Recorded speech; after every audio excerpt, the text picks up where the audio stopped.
Cabin mate 24 hours study hall and work space mobile app download చేసుకుని ఇప్పుడే మీ cabin book చేసుకోండి. నమస్తే, welcome to Suman TV.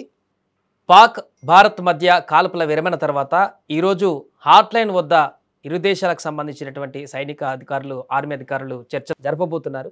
So ఈ చర్చలు జరిపినటువంటి తర్వాత ఈ విధంగా పరిస్థితి ఉంటుంది. ఎలాంటి చర్చలు జరుపుతారు, దీనికి సంబంధించి మనం మాట్లాడదాం. మనతో పాటు మాధవపతి కాళిదాస్ గారు ఉన్నారు, retired squadron leader, Indian air ఫోర్స్కి సంబంధించి. సార్ నమస్తే. సార్ ఈరోజు చర్చల్లో ఒక కంక్లూజన్ వచ్చేటువంటి అవకాశం ఉందా? ఇరు దేశాలకు సంబంధించిన ఆర్మీ అధికారులు ప్రధానంగా ఏం చర్చించేటువంటి అవకాశం ఉంది? ఇప్పుడు అసలు ఈ ఆపరేషన్ సింధూర్ అనేది ఎందుకు మొదలు పెట్టాల్సి వచ్చింది?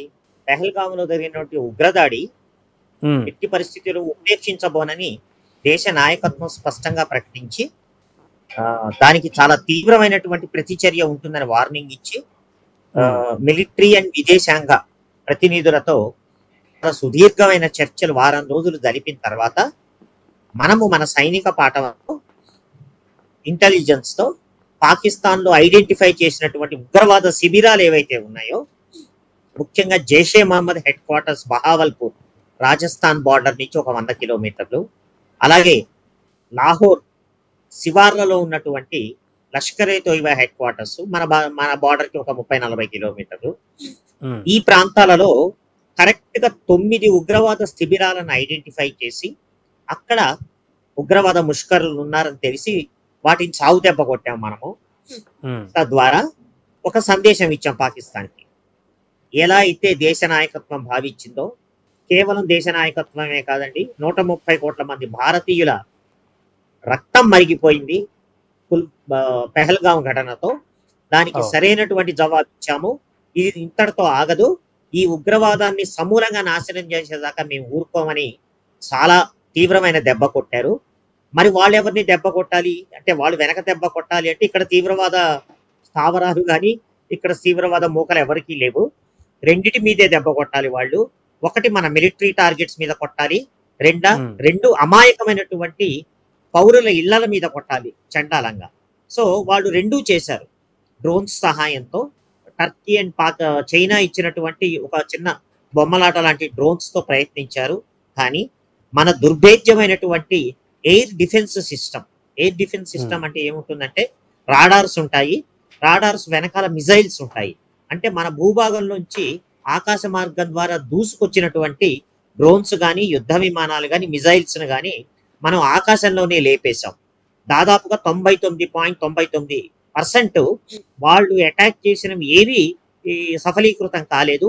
అదే మన క్రూజ్ మిజైల్స్ వెళ్ళి 9 ఉగ్రవాద శిబిరాలను స్థావరాన్ని ధ్వంసం చేసింది. వాళ్ళు మన మిలిటరీ టార్గెట్స్ ని ముట్టుకోవడానికి ప్రయత్నించారు. కాబట్టి మనం కూడా లాహోర్ అండ్ సయాల్కోట్ ప్రాంతంలో ఉన్నటువంటి వాళ్ళ ఎయిర్ డిఫెన్స్ రాడార్స్ ని, మిజైల్స్ ని, ఇతరత్ర ఉన్న హెడ్ క్వార్టర్స్ ని ధ్వంసం చేశాము. ఇది రెండో దెబ్బ మనం కొట్టింది.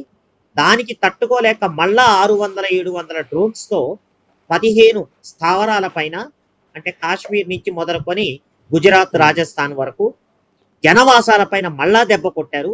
దానితో రెండో దెబ్బ నిన్న DGMO meeting, director general military operations స్పష్టంగా వివరించారు. నిన్న 12 ఎయిర్ ఫీల్డ్స్ ని సర్వనాశనం చేసేసాము. ఇక తిరగబట్టడానికి ఏం లేదు వాళ్ళకి వైమానిక మార్గం ద్వారా. అంటే ఈ 4 రోజుల నుంచి కేవలం ఆకాశ మార్గం ద్వారా డ్రోన్స్, మిజైల్స్, యుద్ధ విమానాలతో ఒక రకమైనటువంటి యుద్ధం జరిగింది. అందులో పాకిస్తాన్ చిత్తుగా ఓడిపోయింది, కాళ్ల బేరానికి వచ్చేసింది. వాళ్ళకి అర్థమైపోయింది మన ఎయిర్ డిఫెన్స్ ని వాళ్ళు ఏమీ చెయ్యలేరు.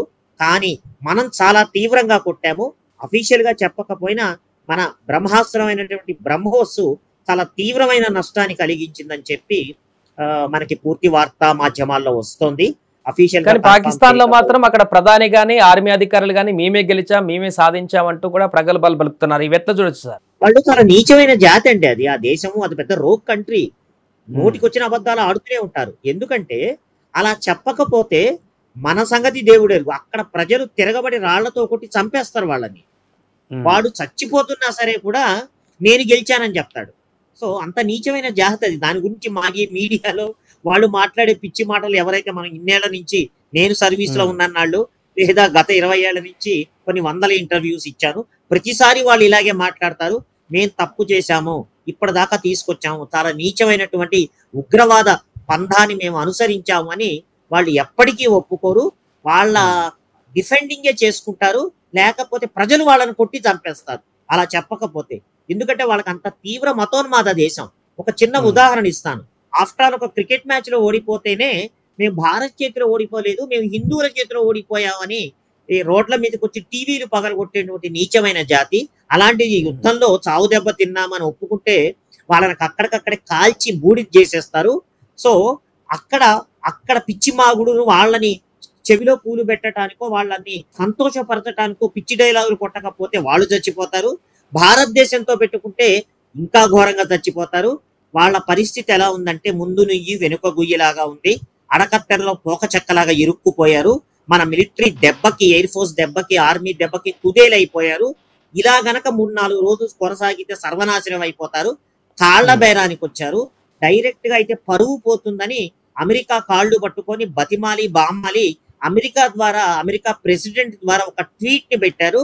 సరే, మనం కూడా మన ఉద్దేశం దేశాన్ని నాశనం చేయాలని కాదు, వాళ్ళ ప్రజల్ని నాశనం చేయాలని కాదు, కేవలము ఉగ్రవాదం అనేది శాశ్వతంగా పాకిస్తాన్ లో ఉండకూడదు అన్న ఉద్దేశంతోనే ఇది మొదలు పెట్టాము. జరగబోయే చర్చల్లో కూడా అది మాత్రమే ప్రస్ఫుటంగా హైలైట్ గా ఉంటుంది. దానికి వాళ్ళు అగ్రీ కాకపోతే మనం చేయాల్సింది చేస్తాం. ఇప్పుడు హాట్లైన్ లో జరిగేటువంటి చర్చల్లో ఇంకెవరెవరు పాల్గొంటారు సార్? అంటే ఈ చర్చలు ఎట్లుంటాయి? గతంలో జరిగినాయా ఇట్లా కాల్పుల విరమణ చర్చలు? జరుగుతూనే ఉంటాయి. ఒకప్పుడు ఏమవుతుందంటే టాప్ స్థాయిలో నిర్ణయం తీసుకొని దానిని సరిగ్గా అమలుపరచక కమ్యూనికేషన్ గ్యాప్స్ ఉండగా, ఇప్పుడు ఒకటి స్పష్టం చేస్తాను మన ప్రేక్షకులకి, బార్డర్ వేరు, లైన్ ఆఫ్ కంట్రోల్ వేరు. ఏమిటి రెండింటికి టెక్నికల్ గా డిఫరెన్స్ అంటే, బార్డర్ ఉందనుకోండి, నీ భూభాగం ఇంత, నా భూభాగం ఇంత, అందులో గొడవ లేదు. ముఖ్యంగా Gujarat, Rajasthan and Punjab. So fencing కూడా ఉండవు. ఫెన్సింగ్ కూడా కొన్ని చోట్ల ఉంటాయి. అవతల వాడు కుర్చీ వేసుకొని మాట్లాడతాడు, మనము మాట్లాడుకోవచ్చు మామూలు వాతావరణంలో. లైన్ ఆఫ్ కంట్రోల్ అలా కాదు. జమ్మూ అండ్ కాశ్మీర్ లో ఎక్కడ బార్డర్ లేదు. సో 1947లో వాళ్ళు దురాక్రమణ చేసిన తర్వాత మనం వాళ్ళని చావగొట్టి అవతలకి నెట్టిన తర్వాత యుఎన్ఓ మీరు సీజ్ ఫైర్ పాటించండి చెప్పిన తర్వాత అక్కడికక్కడ ఏదైతే యథాస్థితి 1947 నవంబర్ ప్రాంతాల్లో ఉన్నదో ఈ రోజుకి అదే కొనసాగుతోంది. నేను ఒక పూట ఒక యుద్ధాన్నో ఒక గొడవనో చేసి నిన్ను 1 కిలోమీటర్ అవతలకి నెడితే ఆ రోజుకి అదే బార్డర్, లైన్ ఆఫ్ కంట్రోల్ అంటే. లేదా అవతల వాడు నన్ను 2 కిలోమీటర్లు వెనక్కి నెట్టి ఆక్యుపై చేస్తే అదే లైన్ ఆఫ్ కంట్రోల్, అదే బార్డర్. సో అలా ముందు వెనక్కి అవుతూ ఉంటుంది. అక్కడ ఎవరిది నీది ఎంత నాది ఎంత లెక్క ఉండదు. ఈ ఎల్ఓసి దగ్గర డిజిఎంఓ లెవెల్లో చర్చలు అయినప్పటికీ కూడా ఒక్కొక్కప్పుడు ఇంప్లిమెంట్ చేయడానికి కొంచెం టైం పడుతుంది. కానీ ఈ చర్చల్ని తీసుకొచ్చింది పాకిస్తాను. చాలా బీరాలు పలికింది, మనం ఏం చేయలేకపోయారింది. మరి చర్చలు దేనికి ఇంకా అంటే ఒకటే పద్ధతి వాళ్ళది, అందితే జుట్టు లేకపోతే కాళ్ళు. వాళ్ళ కుయుక్తుని గమనించాలి. ఇంటర్నేషనల్ గా మనకి విపరీతమైన సపోర్ట్ వస్తుంది. ఎట్టి పరిస్థితుల్లో వాళ్ళ కళ్ళబొల్లి మాటలు నమ్మి మనం గనక ఆపరేషన్ ఆపితే వాళ్ళ ఇప్పటికే చాలా మంది టెర్రరిస్టు పారిపోయి ఉంటారు. అయినా సరే మనకు లిస్ట్ ఉంది. ముఖ్యంగా వాళ్ళ టెర్రరిస్టు నాయకత్వాలు అజర్ మసూద్ గాని, సయ్యద్ హఫీజ్ గాని, జమాతుల్ దవా, హిజ్బుల్ ముజాహిదీన్, ఈ ఉగ్రవాదులు మనకి హ్యాండ్ ఓవర్ చేసి తీరాలి. నా ఉద్దేశంలో అదే స్పష్టంగా చెప్తుంది అనుకుంటాను భారత్. వాళ్ళ నిన్న మోడీ మీటింగ్ తర్వాత కూడా అదే చెప్పినట్టున్నారు. ఒకటి ఉగ్రవాదులను అప్పచెప్పాలి, రెండోది కాశ్మీర్ ని మాకు అప్పచెప్పాలనేటువంటి రెండే అంశాలు. బట్ ఈ యొక్క హాట్లైన్ చర్చలో ఈ రోజు దానికి అగ్రి అయ్యేటువంటి అవకాశం ఉందా? ఎందుకంటే ప్రజలు కొడతారనే భయంతో మీడియాలో మేము గెలిచామని చెప్పుకున్నారని చెప్పేసి మీరు అన్నారు. అలాంటి పరిస్థితుల్లో ఈ రెండు అంశాలని ఒప్పుకునేటువంటి అవకాశం ఉందంటారా? పిఓకైనా అప్పగించటం అన్నది అది పొలిటికల్ డిసిషన్. యుద్ధపరంగా సైన్యానికి సంబంధం లేదు. ఎస్, అయితే అది వార్తలు వస్తున్నాయి కానీ కన్ఫర్మ్డ్ కాదు. ఆయన పేరు మీద వార్తలు వస్తున్నాయి. ఐ డౌట్ అంత ఓపెన్ గా ఉండదు. ఒకటి మాత్రం ముఖ్యంగా ఉంటుంది, ఈ ఆపరేషన్ సింధూర్ మొదలెట్టిందే ఉగ్రవాదం అంతం చూడటానికి. ఖచ్చితంగా ఆ ఉగ్రవాద లీడర్స్ ని మనకు అప్పగించాలి. ఈ కండిషన్ భారత్ స్పష్టంగా పెడుతుంది.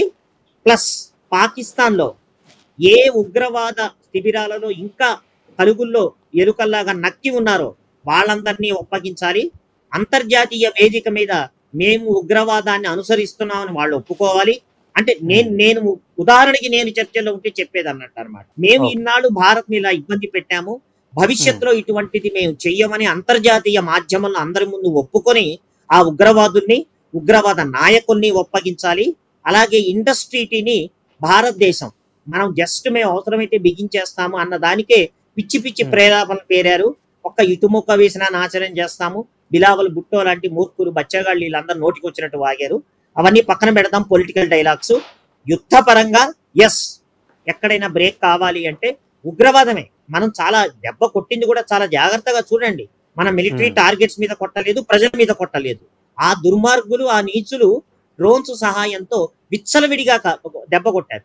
మనం ఎక్కడ విచ్చలవిడిగా కొట్ల, చాలా ప్రిసిషన్ తో మనకున్నటువంటి బ్రహ్మోస్ మిజైల్ ఇతరత్ర వాటితో కేవలము మిలిటరీ టార్గెట్స్, కోలేటరల్ డ్యామేజ్ జరగకుండా ఎక్కడ కావాలో అక్కడ అన్నమాట. అంటే ఈ సందర్భంగా ఏదో అది సినిమా అతడు సినిమాలో తనిఖీల భరణి పాత్ర చెప్తుంది, చాలా ఒక గులాబీ మొక్కకు అంటు ముక్క పెట్టేలాగా పద్ధతిగా కొట్టాడురా అని అంటాడు పాత్ర. అచ్చు అలాగే మనం కొట్టాము. సో ఆ దెబ్బకి దిమ్మ తిరిగిపోయింది పాకిస్తాన్ కి, కాళ్ల బేరానికి వచ్చింది. వాళ్ళు అందితే జుట్టు లేకపోతే కాళ్ళు, వాళ్ళు ఉగ్రవాద పంధా అనేది మారరు, అది గుర్తుపెట్టుకోండి. నేనైతే ఎట్టి పరిస్థితుల్లో కన్విన్స్ కాను. కళ్ళబుల్లిగా కొంత ఒప్పుకున్నా మళ్ళా కొన్నాళ్ళైన దాకా ఉగ్రభూతం జడలు విప్పుతుంది. శాశ్వతంగా మనం దాన్ని దెబ్బ కొడుతూనే ఉండాల్సి వస్తుంది ఎప్పటికప్పుడు. ప్రస్తుతానికి ఏం చేయాలి అంటే ఆ ఉగ్రవాద పర్పట్రేషన్స్ ఎవరైతే ఉన్నారో, హిజ్బుల్ ముజాహిదీన్ కానీ, జైషే మహమ్మద్ కానీ, లష్కరే తోయిబా కానీ, టెహ్రీన్ ఫ్రంట్ ఏదైతే మేము పెహల్గామ్ లో తప్పు చేశామన్నారో ఆ ఉగ్రవాదులు కానీ, వీళ్ళందరినీ మనకు అప్పగించేదాకా ఎట్టి పరిస్థితుల్లో ఊరుకోవద్దు. అదే స్పష్టంగా మనం చెప్తామని నేను అనుకుంటున్నాను. Right sir, thank you sir. So అది మొత్తానికి హాట్ లైన్ లో జరిగేటువంటి ఈరోజు చర్చల్లో ఎలాంటి కంక్లూజన్ వస్తుంది, ఈ చర్చలు ఫలిస్తాయా, ఈ చర్చలలో భారత్ పెట్టేటువంటి డిమాండ్లను పాకిస్తాన్ అంగీకరిస్తుందా, దీనికి సంబంధించిన పూర్తి వివరాలు అయితే చూడాల్సి ఉంది.